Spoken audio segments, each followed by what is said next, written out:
Ça y est, les inscriptions aux 3 courses du Grand Raid sont lancées depuis le 30 janvier pour les extérieurs et le 31 janvier pour les locaux. Bien sûr, il ne s'agit encore cette année que de préinscription. Pour chacune des 3 courses, il y aura un tirage au sort pour définir qui pourra y participer, un pour les locaux et un pour les extérieurs. Ces préinscriptions s'étaleront jusqu'au 2 mars inclus, les coureurs ont donc un peu plus d'un mois pour s'inscrire. Il n'y a pas de limite puisque c'est un tirage au sort, donc il est inutile de se précipiter au clavier.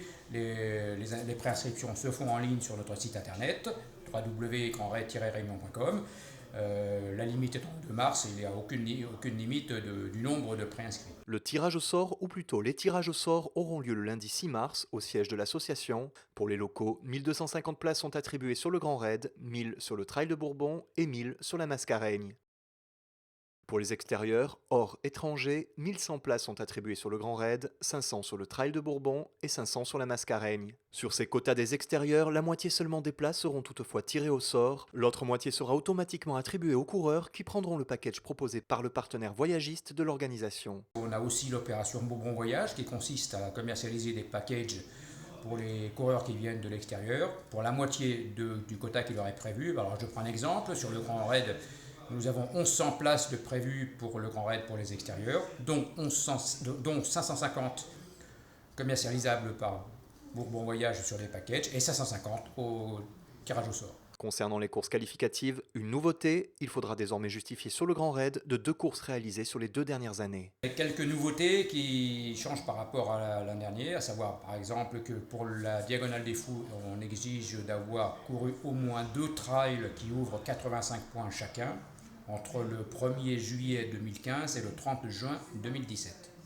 Pourquoi 2 trails? Parce que nous estimons que un seul trail couru il y a 2 ans ne nous semble pas suffisant, donc on a préféré que les gens prennent un petit peu plus d'expérience en courant au moins 2 trails, un en 2015 par exemple, et un autre en 2016 ou 2016 et 2017.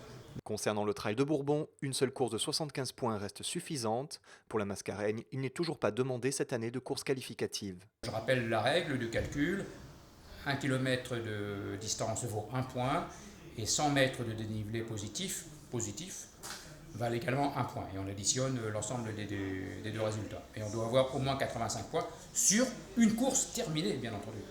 À La Réunion, plusieurs courses sont qualificatives d'ici le 30 juin pour les coureurs qui ont besoin de ces points. Le Caldera Trail le 18 mars, le Trail des 2 Rivières le 25 mars, le détour format 60 km le 23 avril, la Transrun le 20 mai, le Trail de Minuit le 3 juin, le Raid 974 le 10 juin et l'Arc-en-Ciel le 24 juin. À noter une dernière précision, suite à une décision de la préfecture et de la Fédération française d'athlétisme, seuls les coureurs âgés de plus de 20 ans au moment de la course ont le droit de s'inscrire. Nous ne pouvons pas permettre à des coureurs de moins de 20 ans révolus au jour du départ de la course de pouvoir s'inscrire.